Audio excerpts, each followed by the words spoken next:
how posture isn't just about how we sit or stand, but it's about structural integrity and long-term mobility. As we age, almost 50% of our chronic pain is posture related. Actually, for most people, it's postural problems that are bringing in fatigue in the afternoon.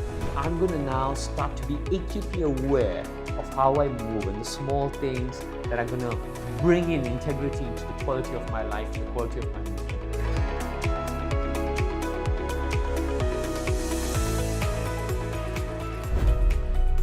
Welcome back to the Aging Matters. In the last segment, we explored that aging is not just a passive decline, but it's something that we could shape up through small but daily choices. In this segment, we'll explore the foundation of aging wellness, that is posture. Posture is something that most of us do not even think about until pain shows up, but it's extremely pivotal to how we age. Today, again, we have Shayamal Vallabhjee with us, and together we are going to unpack how posture isn't just about how we sit or stand, but it's about structural integrity and long-term mobility. Let's dive in. Hello, Shayamal. Hi, Welcome. Vikram. Thanks again for having me. Super excited to Yes. deep dive into it. So let's please help us understand why posture is such a big deal in the aging journey. So posture is everything. Posture is your tissues, your ligaments, your muscles, the health of your bone, your structure, your framework, everything coming together. The reason why it's critically important is because as we age, almost 50% of our chronic pain is posture related. Okay? And most of us don't pay any attention to it. Or actually, even for those who do pay attention to exercise, they start to focus more on what are the larger muscle groups or primary movers. So quadriceps, hamstring, lats, deltoids, all of the big muscles that they can see, these are the ones that they focus on, thinking that that's really important for posture. They neglect what are called secondary movers, which are the tiny muscles in between that bring it all together to maintain good posture. So statistically, after the age of 50, we start to have a lot of muscular decline, almost 15%. Above 70, that could be almost 50% of muscle decline. This muscle decline starts to accentuate postural problems. The problem is that once you get older, the ability to regain that strength would take you significantly longer and more effort. This is why musculoskeletal health is so important. This is why posture has to be a lifestyle choice from the beginning. Because as we age, the likelihood of us exerting ourselves through training to be able to regain the same level of muscular health becomes significantly more difficult. But if we can maintain it as a lifestyle choice from the beginning, then we can alleviate most of that pain and really live a vital life. Sure. Interesting. So what you mentioned that as we grow older, the bouncing back becomes more and more difficult. So why is that happening? Well, that happens because there's cellular degeneration that's happening. And because of cellular degeneration, the cells don't respond in the same way that they did to the nutrition, to oxygen, to everything, And generally, it would have taken a long time before you see any postural defect happen, especially those that are happening as a result of aging. Right. Now, to rewrite that would also take a significant amount of time. Most people don't have the time or the awareness or the knowledge of what needs to be done to regain postural health. And it becomes significantly more difficult because there is that degenerative component that's happening to tissue. And like we said, the earlier you start on your journey of being aware with muscular health, then it becomes significantly easier. And you'll see people, once they cross 40, for example, you'll hear them feel that things become a lot more harder to do, harder to move. You get a little bit of stiffness in the back. You're starting to feel different types of pain coming in. These don't just happen overnight. They're the byproduct of lifestyle choices or inactivity or ignoring movement patterns for a prolonged period of time. And it was just perhaps one straw that broke the camel's back. And that's why you felt it on a particular morning. Very important point. So you said that, we generally have back pain and we associate that with posture, but it is not happening suddenly. There is something which is happening, which has been happening for a long, long time. So anatomically speaking, what's happening in the body? As in what's building over the years there? So there are few things that are happening. If you are not exercising, then your muscles are getting significantly weaker. You're losing muscle strength. That muscle strength is starting to compromise your structural integrity, your posture as such, and you'll start to see a few things happen. You'll start to see, for example, forward head tilt. That's one of the first things. The other thing that you see even in people who train is that the shoulders start to predominantly fall forward as such. Now, just these two things, forward head drop, okay, from weak upper back muscles, forward shoulders from weak pecs or tight pecs, what they do is they start to compromise the expansion of your lungs. So now your lungs cannot expand to its full capacity, which means you are taking in less oxygen in every breath because there's just not much room to expand. Now, think of the reciprocal effect of having less oxygen in your body. That's going to impact your recovery, not just here, but with every single cell, including focus, your cognitive health as well. So two simple things like not paying attention to muscular health, right, will bring up two very, very simple things that have a massive reciprocal effect on focus, on performance, on the way you age, the way you think, the way you sleep. And just to correct these shoulders would take you a good 6 to 8 weeks of regular 3 times a week doing a little bit of elastic band exercise for 15 minutes a day before you can regain that postural health. Just doing and correcting that forward head position would take you a few weeks. Most people will forget them in those few weeks' time, and then this problem would accentuate even further and further. For those who have chronic lower back pain, you're living a very sedentary life. You're getting to work in the morning and you're sitting at the same desk from 8 to 6, and you're waking up probably for 30 to 40 minutes just to have lunch, and then you're going back. Right. Once we sit at a desk, your hamstrings start to shorten. When you're just in this sitting position, all of your muscular tissue is starting to shorten. Now, when your muscular tissue is shortening, it's starting to exert a force on the framework, which is your bones. This is also leading to chronic lower back pain.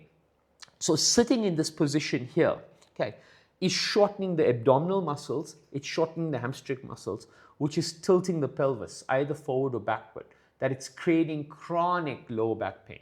Now, if we don't stand up regularly, stretch, or get some movement, we're not bringing enough elasticity to that tissue to even get that health back. This is where all the problems coming from. Right, so yeah, you're connected well, posture to your muscles related issues and then structural, skeleton, bone related issues. But you alluded something very interesting. You said that it has a relation with breathing as well. Yes. and to cognitive health as well. So could you elaborate on that part a little bit? Yeah, of course. Like everything is a byproduct. So tissue health is what? Tissue health needs oxygen. When we metabolize food, there's an oxidative process which it's breaking down. So oxygen is vitally essential for everything, for combustion of food that produces fuel for your muscles, also for the health of that tissue. Once you start to starve a tissue of oxygen, the degeneration process accelerates exponentially.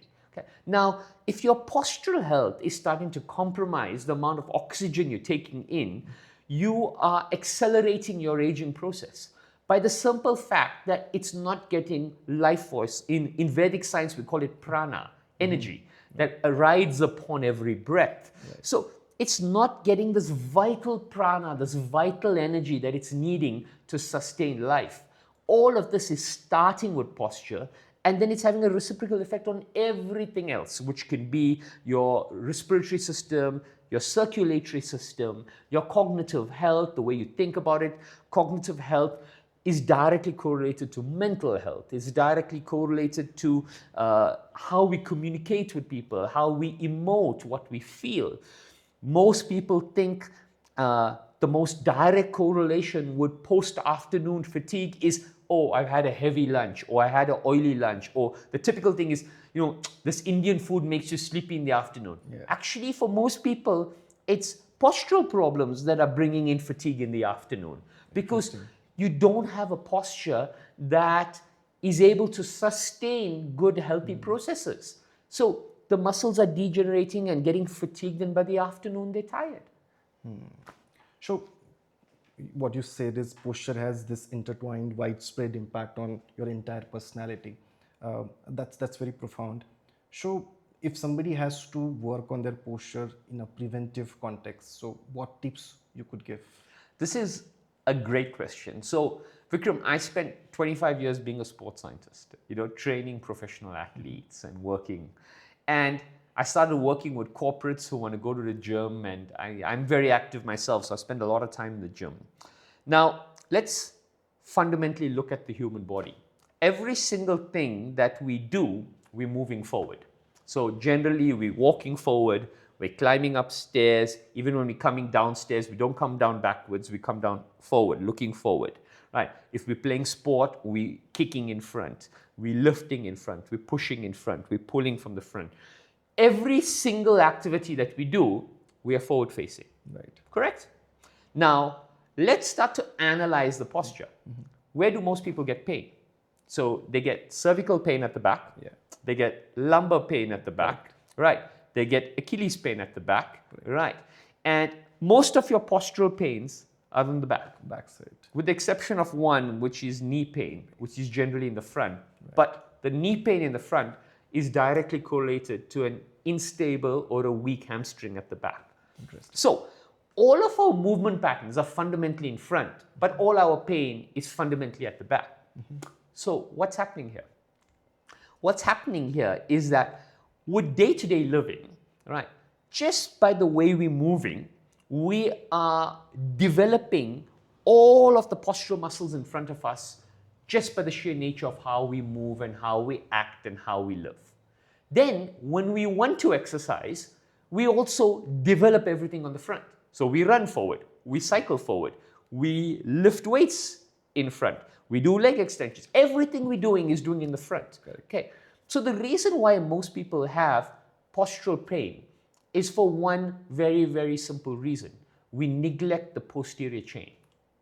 Interesting. We neglect the posterior chain. Now, as a sports scientist, I'll give you a very, very interesting statistic.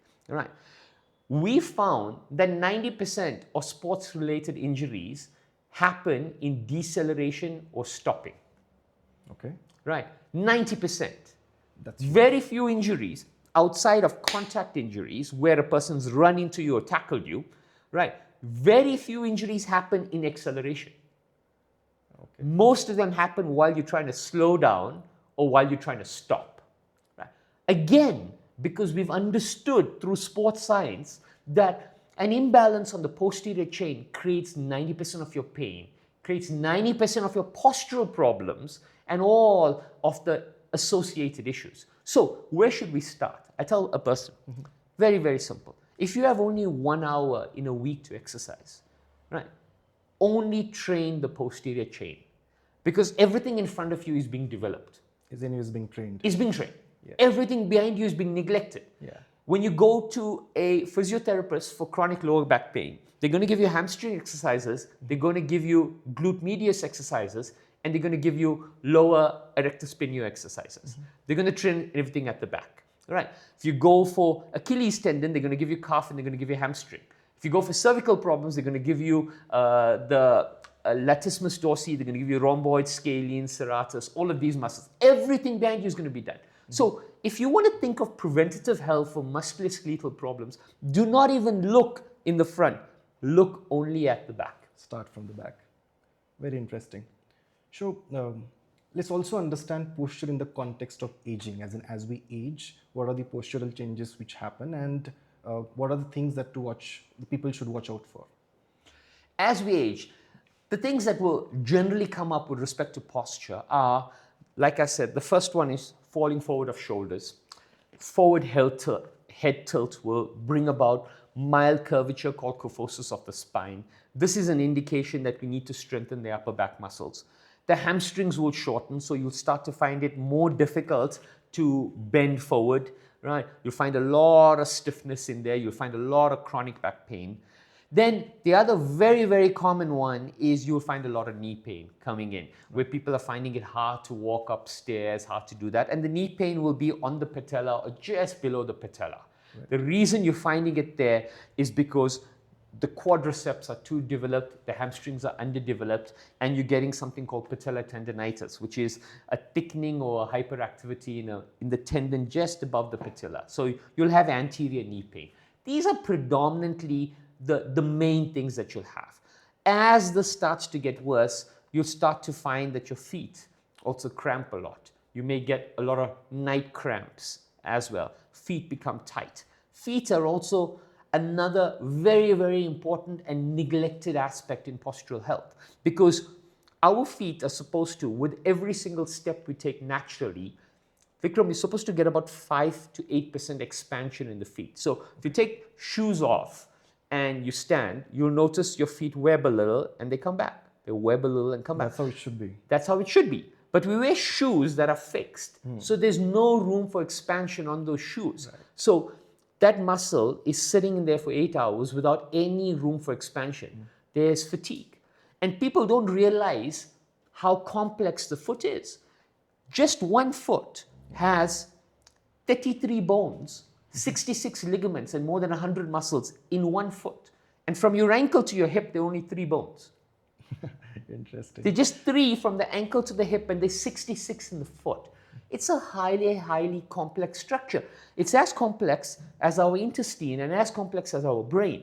This is why the relationship between the foot and the gut and the brain are the 3 most integral relationships in the body. Okay, 1, 2, 3, and how they connected determines everything. So what people should start to do, if they really, is spend a little bit more time barefoot. Spend time looking to expand that foot. Once that foot walks on different surfaces, for example, the relationship between the foot and the core starts to develop and enhance. From there, your posture starts to correct. Really interesting thing. I used to be a runner. Then I tried for a period of time running barefoot. And when we're looking at barefoot running, you'll notice, and people should try this, if you run with shoes, your stride length is significantly bigger than if you run barefoot. Right? If you spend time barefoot, your stride length can't be so big. It's significantly shorter, which means you're able to maintain a more upright position. You're not exerting muscles to leap forward. You're maintaining more and better structural integrity where all of the muscles are holding you upright. So these are simple things. And I think the most important thing, which we discussed also in the first episode, was the mindset. It's like really making a decision. Yes. That I'm going to now start to be acutely aware of how I move and the small things that are going to bring in integrity into the quality of my life and the quality of my movement. And then things will start to fall in line. Interesting. So what's that one daily posture habit that you follow that you would like to recommend us? For me, the daily exercise thing that I do is obviously I start off with push-ups, with sit-ups and squats. But the one exercise that I do for postural health is I stand up against a wall, I lean back, I keep my hands in here, and I'm just sliding them up and down with respect to my hands. And this is stabilizing all of my upper back muscles, which are keeping the shoulders in position. Okay. Once I start to do this, once that structural integrity has been maintained, everything else happens from there. So one exercise takes 10 seconds and it maintains a beautiful spinal, it prevents kyphosis, it activates the right muscles, it keeps the latissimus firing, the serratus activated, you get to lower the trap, so you're not sitting up here anymore, you're getting to relax, you're understanding what a relaxed posture is. And all of the secondary movers, which are, for those who understand physiology, they call the infra and supraspinatus, which sit at the back, which are tiny muscles that keep our shoulder in position. These start to get activated as well. Thanks, Shayamal. So posture isn't just a habit, it's a foundation. Small daily conscious habits now can save you years of pain in the future. In the next segment, we'll move from structure to strength and we'll explore how fitness plays a pivotal role in our aging journey. Thank you.